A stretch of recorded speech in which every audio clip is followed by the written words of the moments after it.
She walked into the glittering mansion that night, surrounded by chandeliers, laughter, and the scent of luxury. But while others were dressed to impress, she was singled out, judged not by her presence but by the color of her skin. Instead of being treated as a guest, she was ordered to wash dishes, humiliated in front of people who saw her as nothing more than a servant. What none of them realized was that the truth of who she really was would turn their smug smiles into stunned silence. How could they have been so blind? The night had begun like any other evening of grandeur for the wealthy elite. The mansion stood tall on a hilltop, its windows glowing like fireflies against the dark sky. Expensive cars lined the driveway, their polished exteriors gleaming under the floodlights. Inside, the air was filled with music, laughter, and the scent of gourmet dishes carried on silver trays. For the guests who had gathered, it was another night of indulgence, a display of status and pride. But for one woman, it would become a night she would never forget. Her name was Amara. To anyone who met her, she radiated quiet strength, a woman whose presence commanded respect even in silence. She had built her life on resilience, carrying herself with grace through challenges that would have broken others. On the surface, she blended in with the crowd that evening, dressed elegantly, her posture calm, her smile soft. But beneath that calm exterior was a woman who had seen the world in ways most of those guests never could imagine. Amara grew up knowing what it meant to be underestimated. She was the daughter of a teacher and a seamstress, raised in a modest neighborhood where dreams often felt too heavy to carry. From an early age, she learned how people's perceptions of her skin color shaped their assumptions about her worth. At school, she was often overlooked, at stores followed by suspicious eyes. Yet instead of bitterness, she carried those wounds as lessons, building a strength that made her unshakable. Years later, that same determination would carry her into a life of stability and success. She had married a man who, like her, believed in hard work and perseverance. Together they built not just a home, but a life filled with pride, love, and quiet triumphs. Their wealth was not inherited. It was earned through years of sacrifice and dedication. And the mansion where the party was being held that night? It wasn't just any mansion. It was theirs, but the guests didn't know that. They saw a black woman stepping into a world they assumed didn't belong to her. They saw her not as an equal, but as someone who must have been there to serve, to pour their drinks or clear their plates. And from the moment she entered the room, the whispers started. A glance here, a smirk there. Amara noticed, of course. She always noticed. Years of experience had sharpened her senses to detect the quiet dismissals, the subtle signs of exclusion that others might overlook. Yet she didn't flinch. She carried herself with dignity, moving through the room as if every corner belonged to her, because it did. But the tragedy of prejudice is that dignity often goes unseen. And on that night, surrounded by diamonds, silk gowns, and tailored suits, Amara found herself the target of a kind of humiliation she hadn't expected to face in her own home. What made the moment more painful was the contrast. The laughter of the guests filled the air, each toast echoing with self-congratulation. They saw themselves as refined, cultured, and above reproach. Yet beneath the surface, their actions revealed something raw and ugly. They didn't see Amara as a guest at all. They saw her as an outsider, and before long their assumptions would turn into actions that exposed just how deep their prejudice ran. For Amara, this wasn't just about a party. It wasn't about one night of disrespect. It was about every moment in her life that had prepared her for this kind of cruelty. Every time she was told she didn't belong, every time her success was questioned, every time her presence was treated as a threat. The sting of those moments lingered within her, and as the night unfolded, it would all come rushing back. What no one in that glittering room realized was that Amara's silence was not weakness. It was restraint, and restraint, when pushed too far, has a breaking point. That evening would soon spiral into an encounter that none of those guests could have imagined. A clash between perception and truth, a collision between arrogance and dignity. And when the truth finally surfaced, it wouldn't just change how they saw Amara, it would expose the very foundation of their prejudice. But before that moment of revelation, Amara would endure something that struck at the very heart of her humanity. Something that turned a night of celebration into a night of cruelty. And it would all begin with a simple, devastating assumption that she was there to serve. The night pressed forward, and the mansion glowed brighter with each passing hour. Glasses clinked, laughter rippled, and conversations spilled over the polished marble floors. Yet for Amara, every sound seemed sharper, every stare heavier. She had walked into the party with quiet confidence, but that confidence was now being chipped away. One glance, one smirk, one whispered word at a time. It began subtly. A woman in a glittering gown brushed past her, muttering under her breath as though Amara had stepped into her space. A man glanced at her empty hands and raised his brows, waiting as if she should be carrying a tray of champagne. The slights were small, but they built like layers of ice, pressing harder against her chest. She had been in rooms like this before, but never as invisible, never as underestimated as she felt in her own home. Then came the moment that shifted everything. A guest, his voice laced with authority and entitlement, tapped her shoulder. He didn't greet her, didn't ask her name. Instead, he thrust an empty glass into her hand and motioned toward the kitchen. The command was wordless but unmistakable. Take this, clean this. You don't belong here among us. Amara froze, the weight of the glass in her palm colder than ice. Her instinct screamed to push back, to announce who she was. But her silence wasn't fear, it was calculation. She knew all too well how quickly these situations could spiral, how a single word of defiance from her could be twisted into arrogance or hostility. So she held her ground, chest tight, heart pounding, and waited. But the humiliation didn't stop there. Soon another guest called her over with a flick of the wrist, waving toward a spilled drink on the table. When she didn't move, the woman's tone cut through the music, sharp, dismissive, dripping with disgust. Don't just stand there. Clean it up! The words pierced her like a blade. Around her, conversation slowed, eyes shifted, whispers grew. A few laughed quietly, watching as though the scene were entertainment. Amara felt the heat of their judgment, the crushing weight of being seen not as herself, but as the stereotype they had decided she was. Every insult, every order carried echoes of the past. She remembered the times she had been followed in stores, the moments when her ideas were dismissed in meetings, the way strangers clutched their purses tighter when she walked by. Those memories weren't just scars. They were reminders that in moments like this, she wasn't being seen as a woman, or a guest, or even a human being. She was being seen as less, and yet Amara remained still. Her silence screamed louder than any argument could.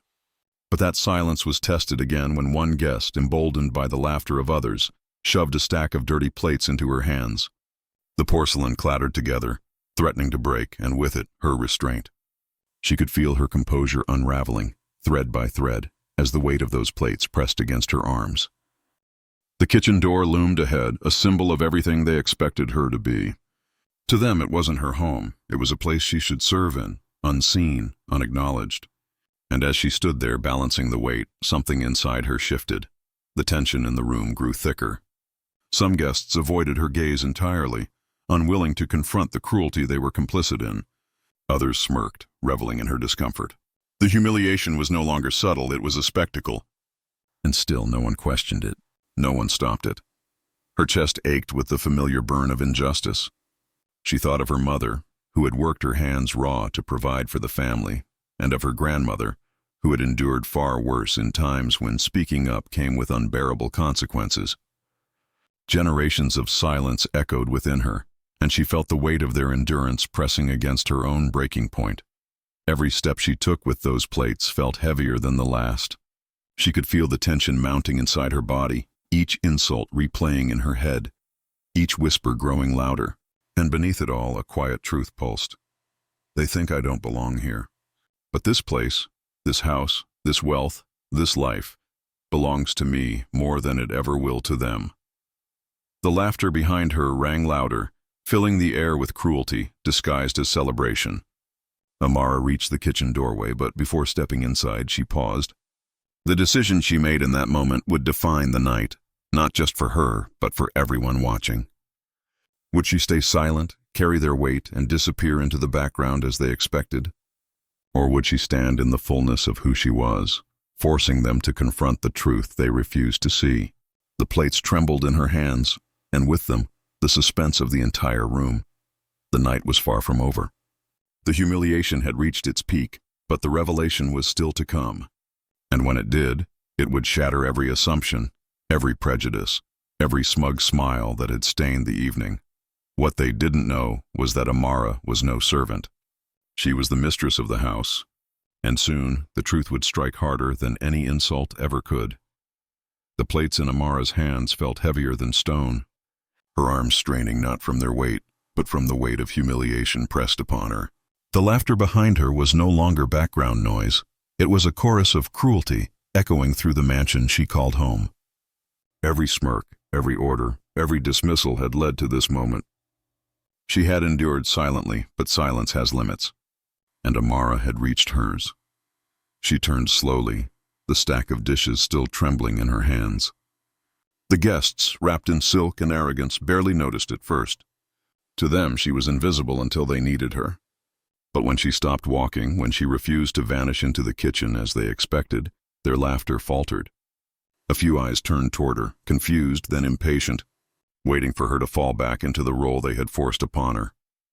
But Amara didn't move. The music in the background seemed distant now, a hollow rhythm compared to the pounding of her heart. She looked across the room, her gaze steady, unflinching, and with a calmness that felt almost supernatural, she set the plates down on a nearby table. The clatter rang out like thunder, cutting through the air, pulling every gaze toward her. The room went silent. For the first time that evening, she wasn't being ignored. She wasn't background. Every eye was on her. But instead of shrinking beneath their stares, she stood taller. She let them look. She let them feel the weight of their own assumptions pressing back at them. Then, with deliberate grace, she reached into her clutch and pulled out a single key. Polished, gleaming, unmistakable. She raised it slightly, and though she didn't utter a word, the message was deafening. This wasn't just any key. This was the master key to the house. Her house. Gasps rippled through the crowd. A man near the bar shifted uncomfortably. A woman clutched her necklace. The silence that followed wasn't the silence of ignorance. It was the silence of realization. The kind that claws at your chest, forcing you to confront the ugliness you'd rather hide. But the reveal wasn't over. The massive double doors at the end of the hall opened, and in stepped her husband. He carried himself with quiet authority, the kind that didn't need to be announced. Conversations always softened when he entered a room, but tonight the silence had already settled, thick and suffocating. His eyes scanned the scene, taking in the frozen stares, the plates abandoned on the table, and finally, his wife standing tall in the center of it all. He didn't need to ask what happened. He could see it. He could feel it. And without a word, he walked to her side, slipping his hand gently into hers. It was a simple gesture, but in that moment it was everything. It was confirmation. It was power. It was the truth none of them could escape now. The guests looked on, their faces pale beneath the glow of the chandeliers. The man who had shoved a glass into Amara's hand earlier shifted from foot to foot, his confidence drained. The woman who had barked at her to clean a spill avoided her eyes entirely, staring instead at the floor as though it might swallow her whole. Every smirk that had stained the night had vanished, replaced by shame, guilt, and something else they would never admit: fear. Amara's husband lifted his chin and addressed the room, his voice steady but sharp, each word a blade.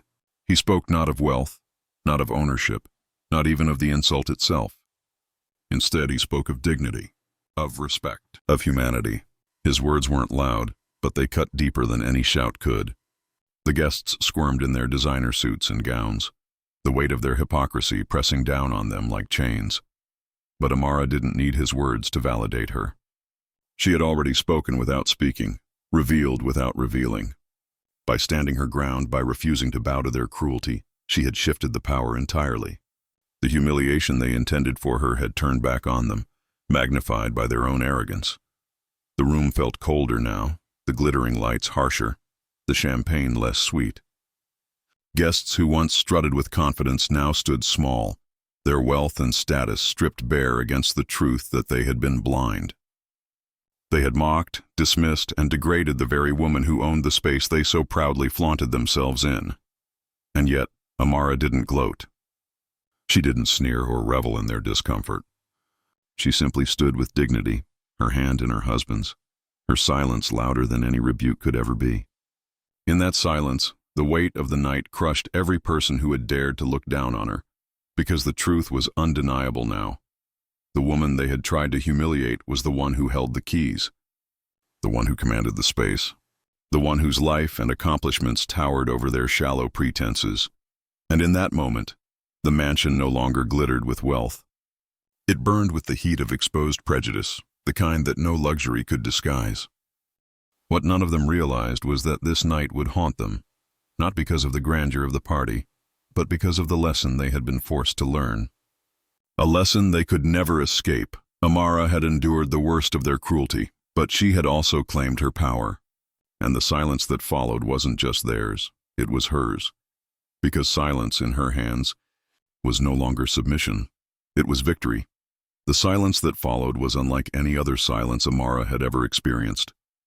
It wasn't peaceful and it wasn't empty. It was the heavy silence of guilt, of shame, of realization crashing down like a storm on every person in that glittering hall. The music still played faintly in the background, but no one danced. No one laughed. The chandeliers still shimmered above, but their brilliance felt hollow now, unable to distract from the truth that had just been laid bare. Amara stood tall, her hand still resting in her husband's, her chin lifted with quiet dignity. She didn't need to raise her voice. She didn't need to call anyone out by name. Every person in that room already knew exactly what they had done and what it revealed about them. Slowly, the guests began to retreat. A few muttered half-hearted apologies, their words stumbling out as though rehearsed, lacking sincerity. Others avoided eye contact altogether, their shame too heavy to confront. The arrogance with which they had entered the mansion had evaporated, replaced with the unmistakable weight of being exposed.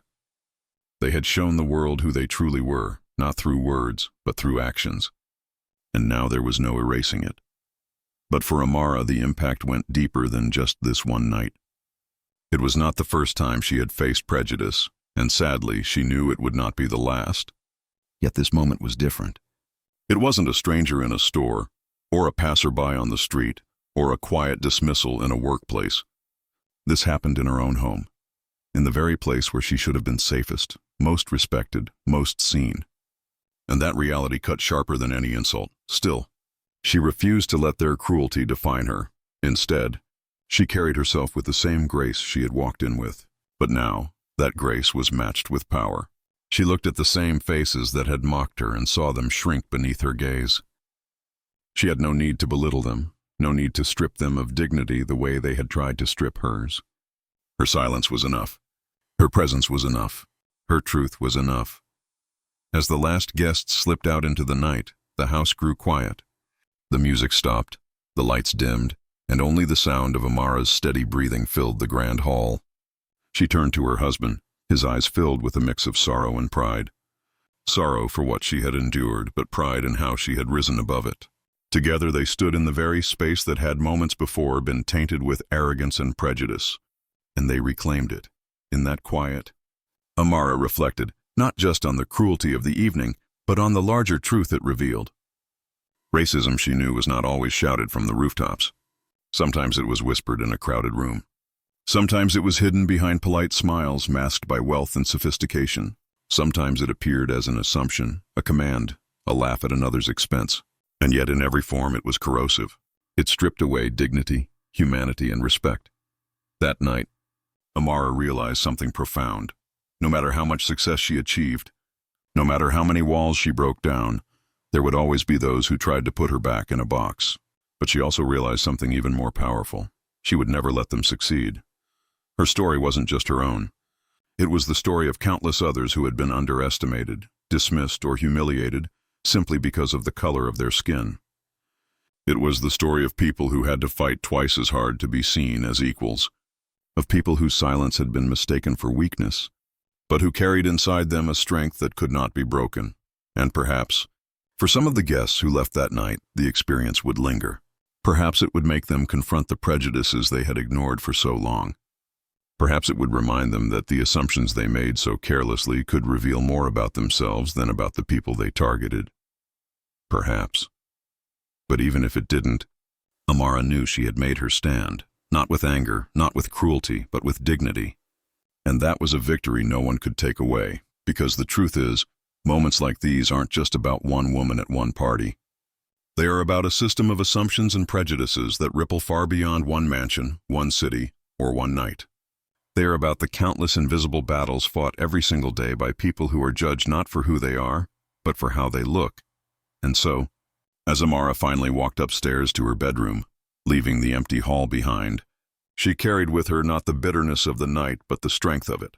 She knew the fight was far from over. She knew there would be more moments, more slights, more humiliations.